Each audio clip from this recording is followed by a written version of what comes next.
In this video, I will show you why planning every minute of your day in your calendar actually destroys your productivity. Most people believe that the more detailed your daily plan is, the more you will get done. But the truth is, the more you plan your day, the less control you have over your life. My name is Kasper, and for the past 5 years I've been testing various ways to increase my productivity and mental performance. And in this video I will show you a well-known productivity tactic that is slowly destroying your life, and a better way to plan your day that will help you to get more done and feel more satisfied at the end of the day. But firstly, why you should stop planning your day in your calendar. Imagine a fictional character, let's call him John. John forces himself to get up at 5:30 a.m. to squeeze his 30-minute morning routine and start work at 6 a.m. His routine takes longer than expected, leaving him with less time for work, and he's unable to finish everything he had planned. He continues his repetitive daily routine, which is starting to depress him, and he feels as if time is starting to speed up in some way. He feels like a robot that has to do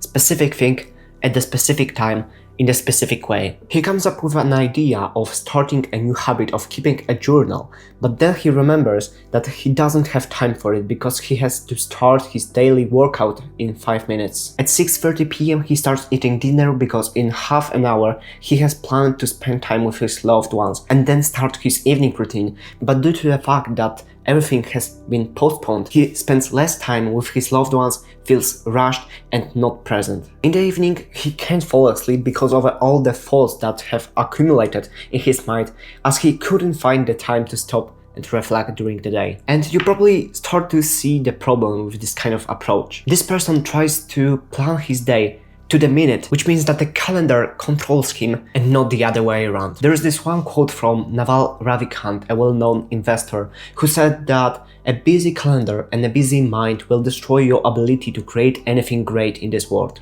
And that's because when you start to plan your day to the minute in your calendar, your days become repetitive.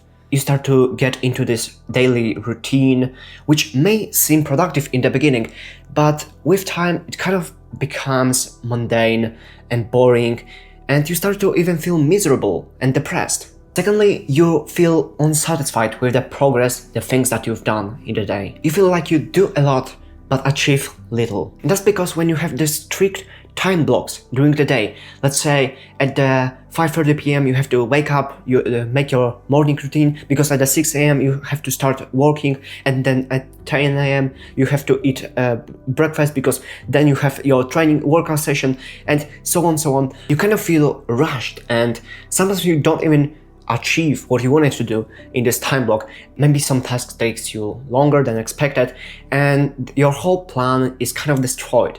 All the blocks start to pile up on each other, and lastly, there is lack of flexibility and growth in this kind of way of planning the day. You don't have time to think about your decisions, your life, and what is important, because your whole day is blocked out. I believe that every person needs some unplanned, unstructured, unorganized time during the day to actually do nothing. Everything that I've mentioned before, I experienced myself.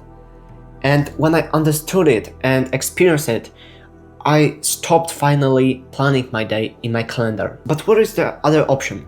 Are there better ways to plan your day? The first one is to use your calendar only for meetings. Let's be honest, some tasks, projects demand us to know when we have to do them. Maybe it's doctor appointment, business meeting, or other events that demand contact with other people. Think of your calendar as this kind of alarm which wakes you up in the morning at the time when you want to wake up. But use it only sparingly.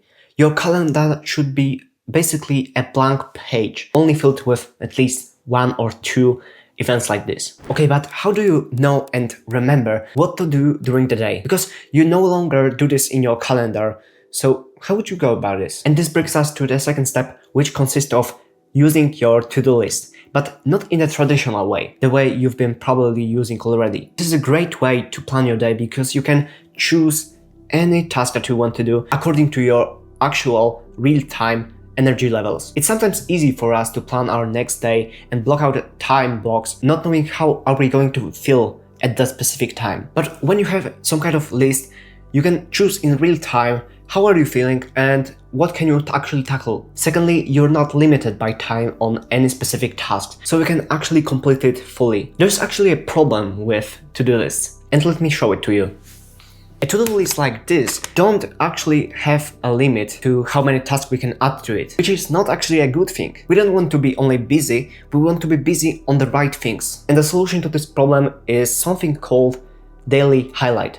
I found this in this book called Make Time by Jake Knapp, and it involves setting only one task a day, which will become your priority in some kind of way. Until you actually achieve this one task, you can't go on with your day and tackle other problems. And yes, this one task could take you 1 hour, it could take you 4 hours, it could take you even one full day, but at least you will actually accomplish something during the day rather than spreading yourself and tackling many tasks but not actually accomplishing most of them. And after I write down this one daily highlight, I try to add also 3 to 5 additional tasks. And in this case, I call it a could-do list or might-do list, because you don't have to actually do them. Your main priority is your daily highlight. But if you finish this big task, you can actually move on to other smaller tasks that you want to do. This video will help you create flexible schedule that will help you get more done. The truth is, nothing that I've laid out today will help you if you continue to put off your work. So click this video where I present unexpected reason why you procrastinate and how to fix it.